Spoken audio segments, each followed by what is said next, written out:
بينما يجهزون أنفسهم لشتاء قارس بعد انقطاع إمدادات الغاز الروسي، ظهرت كارثة لم تكن في الحسبان.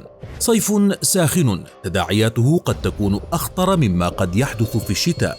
تبدو هذه المنطقة وكأن الماء لم يزرها منذ مئات السنوات، لكن الأمر ليس كما يبدو عليه. فمنذ 6 أشهر فقط كانت هذه المساحات المتشققة مغطاة بالمياه. هذا هو حال النهر بو الإيطالي وغيره الكثير من المناطق الأوروبية التي ضربها الجفاف. المئات يموتون بسبب الحر الشديد في إسبانيا وفرنسا والبرتغال، يحترقون بلهيب نيران الغابات، والجفاف يصل لمستويات غير مسبوقة. واحدة من نبوءات العرافة العمياء إيفانكا للقارة العجوز تحققت، وأخر على لائحة الانتظار. الزلازل وأمواج تسونامي ستكون حاضرة، مجاعة ووباء جديد سيكتشف في سيبيريا، وفضائي سيزورنا هذا العام. التكنولوجيا تسيطر على الواقع، والمدن الكبيرة ستضرب بسبب نقص المياه والجفاف. هذه 5 نبوءات لعام 2022 للعرافة العمياء إيفانكا. تحققت نبوءاتها التي تقول أن الخيال سيسيطر على الواقع الافتراضي. وفيما يتعلق بالجفاف الذي سيضرب القارة العجوز أيضا قد تحقق، وهذا ما سنتحدث عنه في هذا الفيديو. أما بالنسبة للتوقعات ال3 المتبقية، فيتوقع محبي العرافة العمياء أننا سنشهدها خلال هذا العام. ولكن بعيدا عن الخيال والماورائيات، فلنتحدث قليلا عن الواقع والأرقام المخيفة التي تنذر بمستقبل مرعب للقارة العجوز. فقد كان صيف 2018 مدمرا للمزارعين الأوروبيين، وانخفضت مستويات هطول الأمطار في معظم أنحاء أوروبا الوسطى إلى نسبة 80% عن المعتاد، وارتفعت درجات الحرارة إلى مستويات قياسية، واندلعت الحرائق في الغابات في بلدان الشمال الأوروبي، وكانت المحاصيل الأوروبية أقل إنتاجية منذ عقود.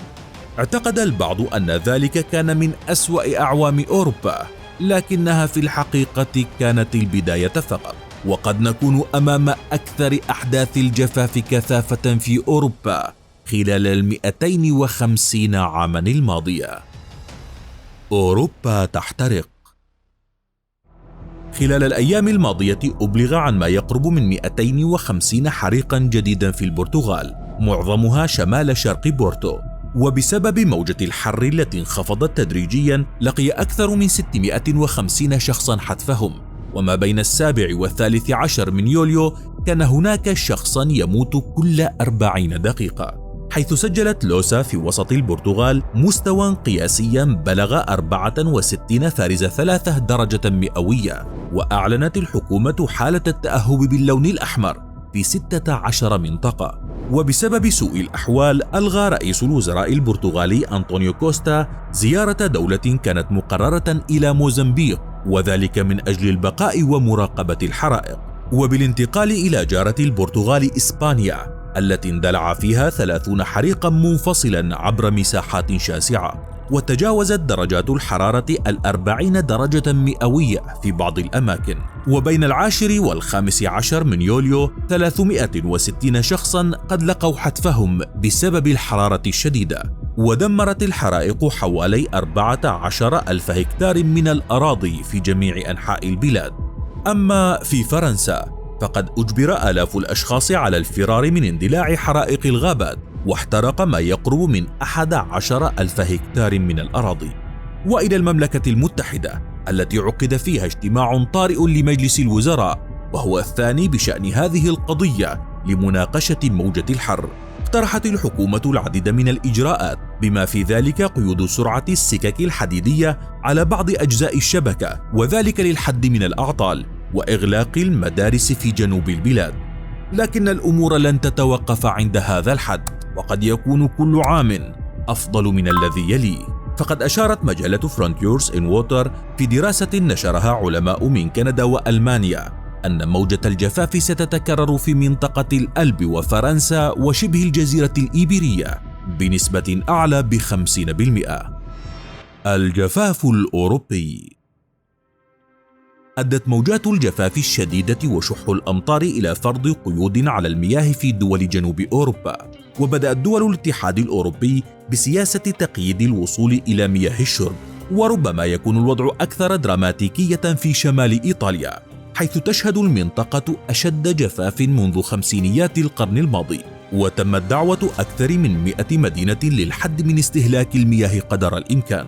كما أعلنت الحكومة الإيطالية حالة الطوارئ ل5 مناطق حتى نهاية العام، وتخطط لتقديم 36 مليون يورو على المدى القصير لمواجهة أزمة المياه. وبسبب شهور الجفاف وشح أمطار الشتاء، انخفض منسوب المياه في نهري دورا بالتيا وبو، وهو أكبر أنهار إيطاليا 8 مرات عن المعتاد، ويغذي كلا النهرين واحدة من أهم المناطق الزراعية في أوروبا. وبات الجفاف يهدد حاليا 30% من الإنتاج الزراعي، لتبدأ المدن الإيطالية اتخاذ قرارات صارمة وتدابير احترازية. فقد أمرت هيئة الري بالتوقف عن ري الأشجار المثمرة وأشجار الحور، وسيتم استخدام المياه التي تم توفيرها لري محصول الأرز المهم اقتصاديا. وأعلن عمدة مدينة فيرونا حظر ري الحدائق والملاعب الرياضية وغسيل السيارات والباحات وملء المسابح حفاظا على إمدادات مياه الشرب. وفرضت مدينة بيزا التقنين الحاد، حيث لا يمكن استخدام مياه الشرب إلا للاستخدام المنزلي والنظافة الشخصية، وسيؤدي عدم الامتثال إلى غرامات تصل إلى 500 يورو. وراحت بعض البلدات باتخاذ قرارات غريبة، كما فعل عمدة بلدة كاستيناسو الذي منع مصففي الشعر والحلاقين من غسل شعر زبائنهم. وبالعودة للبرتغال، فقد ساد الجفاف 97% من مساحة البلاد، وتتخذ الحكومة إجراءات صارمة لترشيد استخدام المياه، وتشهد بعض المناطق أسوأ موسم جفاف منذ 1000 عام. أما إسبانيا التي تعتبر ثالث أكبر منتج للمنتجات الزراعية في الاتحاد الأوروبي، فإن ثلث أراضيها الإجمالية باتت معرضة لخطر التصحر. تعيد هذه الظروف المناخية التي تواجهها أوروبا إلى الأذهان كارثة عام 1540 التي يستذكرها الأوروبيون بمرارة، فقد مات الآلاف بسبب الجفاف والطقس الحار الذي ضرب أوروبا آنذاك. كما نفقت العديد من الحيوانات، واندلعت الحرائق في كل مكان من أوروبا حتى وصلت المدن. والأسوأ من ذلك كله هو تدني الإنتاج الزراعي، الأمر الذي أدى إلى ارتفاع أسعار الحبوب والخبز بشكل جنوني، حتى أن معظم الناس باتوا عاجزين عن شراء الخبز. برأيك، هل تتوقع أن يتكرر سيناريو عام 1540 في أوروبا؟ وهل نكون أمام أوروبا جديدة لم نعرفها من قبل؟ للمزيد حول حرائق الغابات وكيف تؤثر على الحياة في الكوكب، شاهد هذا الفيديو من هنا.